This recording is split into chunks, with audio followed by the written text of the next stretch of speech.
Bonjour, ici nous allons voir deux exemples qui vont nous servir à montrer qu'une fonction est dérivable. Alors, dérivable tout seul, ça ne veut rien dire en tant que tel. Il faut rajouter dérivable en un réel, petit a, ou on verra après, ou bien sur un intervalle. Grand I. Pour l'instant, on reste sur un réel petit a. Voilà les deux exemples. Je te propose de répondre aux questions suivantes. Est-ce que la fonction x carré plus 2x moins 3 est dérivable en 2? Et puis la fonction g de x, valeur absolue de x moins 5, est-ce qu'elle est dérivable en x égale 5? Pour ça, on en a parlé un petit peu dans le cours précédent. Il faut d'abord vérifier si la fonction est bien définie en 2. Bon, ici, f de x, il s'agit d'un polynôme, un trinôme du second degré, défini sur tout R. Donc déjà, elle est bien définie au point 2. Ensuite, il te faut calculer la pente de la tangente en 2, si elle existe. C'est-à-dire va falloir que tu fasses le calcul f de 2 plus h moins f de 2 sur h. Pourquoi? Parce que tu prends le point A et le point M dont je parlais dans la vidéo précédente. Le point A, il a pour coordonnées 2 f de 2, d'accord? Et le point M, il a pour coordonnées 2 plus h. C'est un point qui va se rapprocher du point grand A. Et pour ordonner f de 2 plus h. Qu'est-ce qu'on fait avec ça? On calcule le coefficient directeur de la pente de la droite à M lorsque h tend vers 0. Pour h, effectivement, différent de 0. Tu vas faire la même chose avec valeur absolue de x moins 5.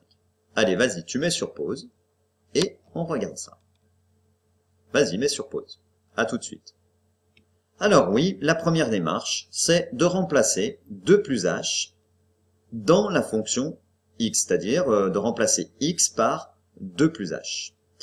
Eh bien, ça nous donne 2 plus h au carré, plus 2 facteurs de 2 plus h, moins 3, moins, attention, moins f de 2.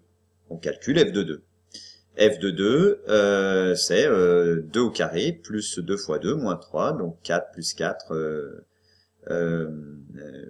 8, moins 3, 5, et on va faire l'opération. Donc, quand on fait le développement, ici on a un trinôme une identité remarquable, donc 4 plus 4h plus h carré, ici 2 fois 2, 4 plus 2 fois h, 2h, moins 3, attention, hein, c'est le moins 3 qui est là, puis après, moins quoi? Moins 2 au carré, moins 2 au carré, moins 2 fois 2, plus 3. Donc moins 3, moins 4, moins 7, moins 7, moins 4, moins 11 plus 3, moins 8.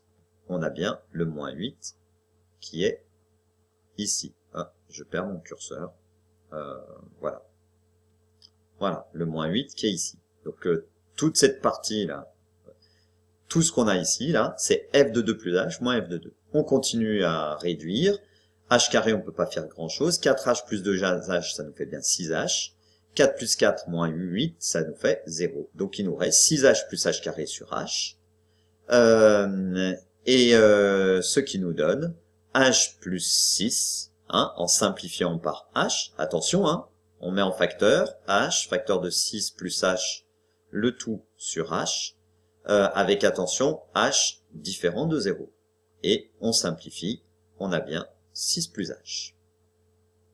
Donc, la limite quand h tend vers 0 de f de 2 plus h moins f de 2, d'accord, sur h, c'est égal à la limite de 6 plus h lorsque h tend vers 0, et c'est égal à 6.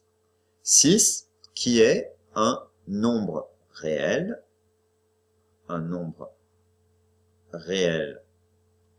fini, unique. On peut donc en déduire, par définition, on en déduit, hein, par définition, c'est la définition de notre cours, que f est dérivable au point x égale 2, et que le nombre dérivé de f en 2 vaut 6, c'est-à-dire, soit f' de 2 est égal à 6. Au point 2, la fonction admet une tangente qui a pour coefficient directeur 6. Je te propose de refaire la même chose maintenant avec la fonction g. Allez, à toi de t'entraîner. Tu mets sur pause et on se retrouve après. Alors, faisons le calcul. G de 5 plus h, donc g c'est valeur absolue de x moins 5, donc c'est valeur absolue de 5 plus h, hop là, pardon, moins 5. Hein, désolé, voilà, moins 5. Moins g de, ah bah attention, j'ai mis f là, non, g, moins g de 5, c'est 5 moins 5, valeur absolue, le tout sur h. Ça nous donne valeur absolue de h, moins 0 sur h, toujours avec h différent de 0. Alors attention, on ne peut pas conclure comme ça. Il faut écrire valeur absolue de h en fonction des valeurs de h. Donc valeur absolue de h, c'est égal à h si h est supérieur ou égal à 0. Et c'est égal à moins h si h est inférieur à 0. Inférieur ou égal à 1, moins h, c'est la même chose. Donc en fait, il va falloir distinguer les cas. Sauf que il faut l'écrire avec la limite. Alors, ça nous donne limite, donc, limite de g de 5 plus h. Ah, pardon, il y a un espace ci-dessous. Je vais le remplir.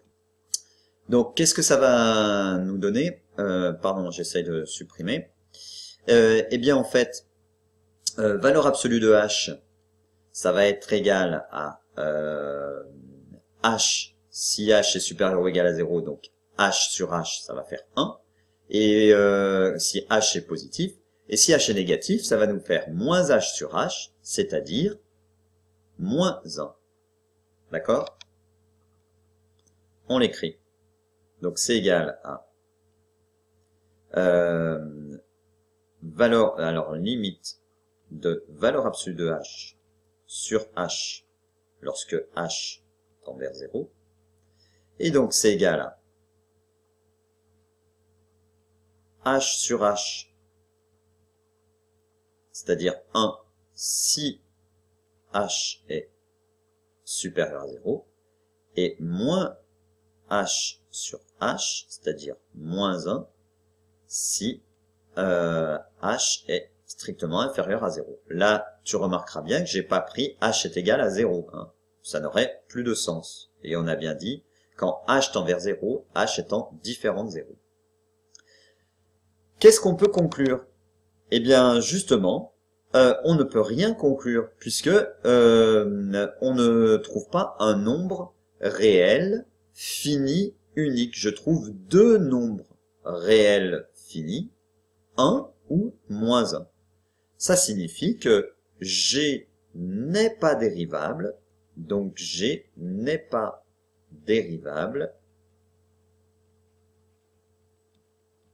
g n'est pas dérivable en x égale 5, car la limite du taux d'accroissement n'est pas un réel fini unique, car la limite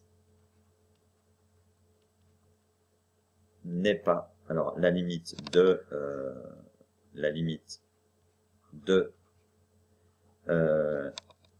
je vais l'écrire en